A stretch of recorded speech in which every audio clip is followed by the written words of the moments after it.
Plus que quelques heures avant la fin du mercato, les postos, le mercato va clôturer ses portes ce soir à minuit. Y aura-t-il une nouvelle arrivée au Paris Saint-Germain? Le Paris Saint-Germain va-t-il réussir à recruter Milan Skriniar pour renforcer sa défense?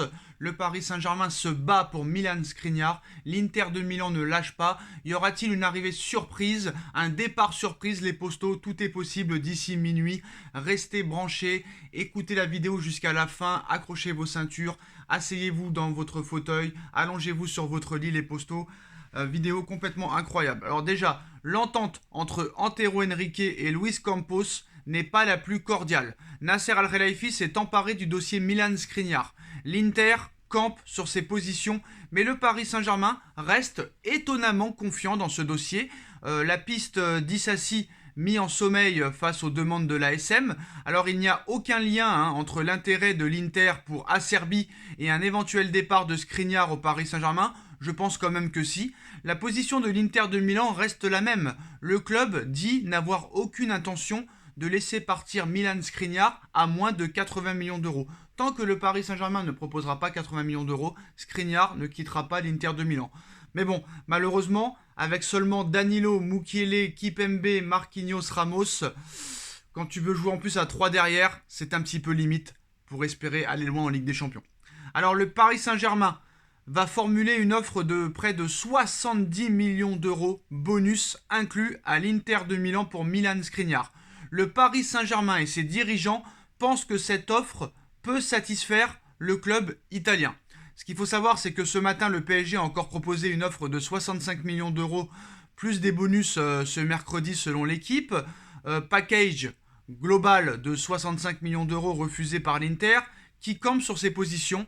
Pour l'instant, c'est 80 millions d'euros ou rien.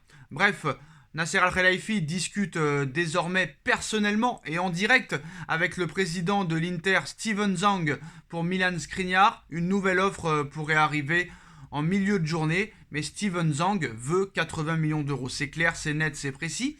Idrissa Gueye à Everton, c'est fait et c'est signé, c'est officiel.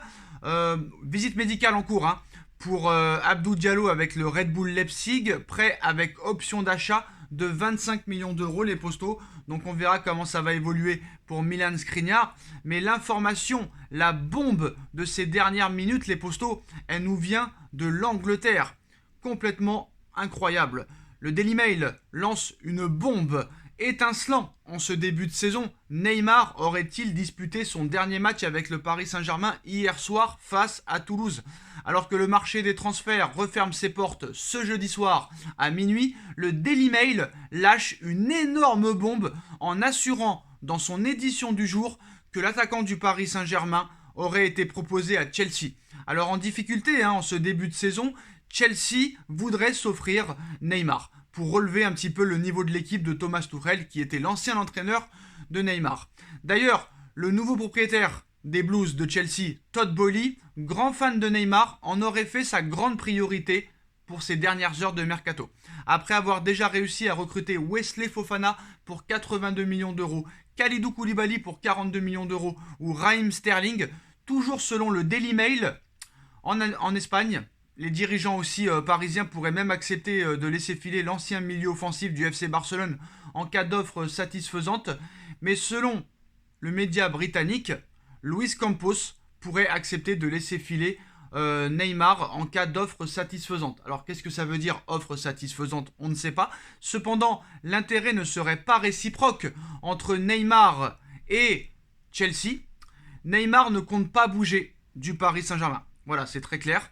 En échec dans les négociations avec le FC Barcelone pour d'autres pistes, Pierre-Emerick Aubameyang va rejoindre Chelsea pour 14 millions d'euros. Mais voilà, Chelsea envisagerait aussi de lancer une offensive de dernière minute et d'envergure pour tenter de déloger Neymar au Paris Saint-Germain. Mais d'après les renseignements recueillis par Sky Sport, le Paris Saint-Germain, qui ne veut pas déséquilibrer l'effectif actuel de Christophe Galtier, aurait fait comprendre à Chelsea que voilà, très clairement, Neymar n'est plus réellement sur le marché en ce dernier jour du mercato, à moins d'une offre incroyable de plus de 100 millions d'euros. Parce que les postos, Neymar, entre le mois de juillet et le 1er septembre, il a gagné plus de 50 millions d'euros. Donc voilà, c'est passé de 50 à plus de 100 millions d'euros maintenant. Donc mieux, sous contrat jusqu'en juin 2027, Neymar ne compte pas quitter le Paris Saint-Germain cet été et voudrait absolument rester aux côtés de Léo Messi et au Paris Saint-Germain pour pouvoir gagner la Ligue des Champions, pour pouvoir gagner aussi avec le Brésil la Coupe du Monde et pouvoir gagner ce Ballon d'Or cette année. Alors sauf un revirement de situation, Neymar ne devrait donc pas quitter le Paris Saint-Germain, les postos, mais en tout cas, le Daily Mail sort une réelle bombe, excusez-moi. Très clairement, le titre du Daily Mail, c'est coup de théâtre au Paris Saint-Germain, Neymar à Chelsea. Donc selon la presse anglaise, la star brésilienne du Paris Saint-Germain, Neymar, pourrait débarquer à Chelsea lors de ce dernier jour du mercato. Mais voilà, c'est vraiment une information très clairement erronée pour moi et fausse. Voilà, c'est une fake news. Ah, c'est sûr que si Chelsea propose 150 millions d'euros, c'est sûr que voilà, le PSG va réfléchir, mais Neymar n'a aucune intention de quitter le Paris Saint-Germain pour rejoindre Chelsea. Donc je pense que le Daily Mail a voulu faire un petit buzz là-dessus.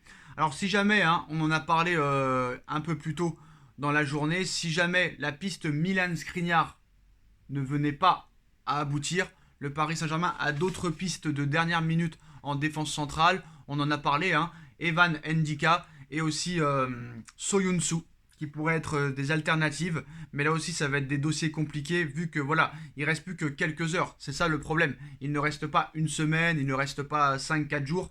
Il reste vraiment très peu de temps pour que le Paris Saint-Germain se renforce. Donc voilà, donc pour Ndika et Soyuncu, ça pourrait être des solutions de repli. Pour Soyuncu, Leicester demande 40 millions d'euros. Pour Ndika, Francfort demande 30 millions d'euros. Mais je pense vraiment que le PSG ne peut pas rester avec cette défense centrale actuelle. Donc voilà. Voilà les postos. Donc ça risque d'être très compliqué. Est-ce qu'il va y avoir aussi une surprise à la fin? On sait que le Paris Saint-Germain a l'habitude ces dernières années de faire des surprises en toute fin de mercato. Hein. Donc voilà, on va pas rappeler Icardi, Navas, Sergio Rico lors du dernier jour du mercato 2019.